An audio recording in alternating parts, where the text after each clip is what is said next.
Ok, bonjour et bienvenue sur notre chaîne. Aujourd'hui dans cette vidéo, tu vas apprendre à additionner les fractions. Nous avons donc trois exemples que nous allons traiter au cours de cette vidéo. Donc ici, nous avons 2 tiers plus 5 tiers. Ce qu'il faut savoir, c'est que pour additionner deux fractions, il faut qu'ils aient le même dénominateur. Lorsque nous regardons ici, nous voyons que ce qui est au-dessus de la barre de fraction, c'est ce qu'on appelle le numérateur, et ce qui est en bas de la barre de fraction, ce que nous appelons dans le dénominateur. Lorsque nous regardons ici, ils ont donc le même dénominateur. Ça veut dire qu'on peut donc les additionner ensemble.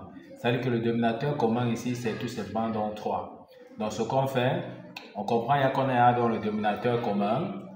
Le dénominateur commun ici, c'est tout simplement donc 3. Ok, une fois qu'ils ont donc le même dénominateur commun, ça veut dire qu'on additionne tout simplement les numérateurs. Donc ici, on aura tout simplement 2 plus 5. Donc on additionne tout simplement 2 plus 5. Ce qui fait qu'on aura tout simplement donc, ça sera égal au dénominateur. Nous avons toujours 3 qui est le dénominateur commun et on calcule. 2 plus 5, ça nous donne tout simplement donc 7. Voici donc le résultat, tout simplement qui est donc 7 sur 3 ou bien 7 tiers. Ok, on passe donc rapidement au deuxième exemple.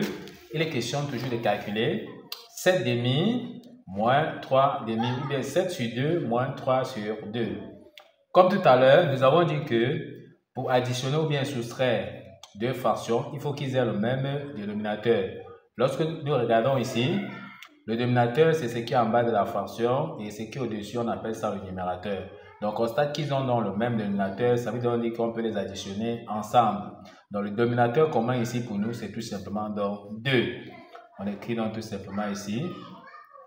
Donc, leur dénominateur commun, c'est tout simplement donc 2. On met donc tout simplement 2 ici. Comme tout à l'heure, lorsqu'ils ont le même dénominateur, on additionne tout simplement donc les numérateurs. Donc, ici, on aura au numérateur tout simplement donc 7 moins 3. Donc bien ici on calcule tout simplement donc 7 moins 3. On n'a qu'à calculer. 7 moins 3, ça nous donne 4. Et au dénominateur, nous avons vu que le dénominateur commun reste toujours 2.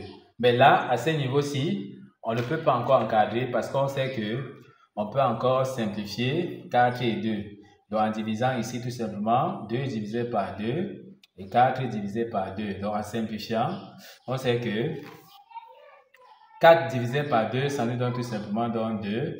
Et 2 divisé par 2, ça nous donne tout simplement donc 1. Donc, le résultat final ici, c'est tout simplement donc 2.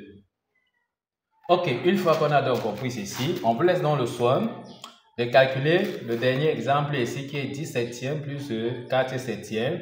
Puis nous laisser vos réponses en commentaire pour montrer que vous avez bien compris ce que nous avons fait jusqu'ici. Nous allons vérifier en commentaire pour voir si vous avez donné la bonne réponse.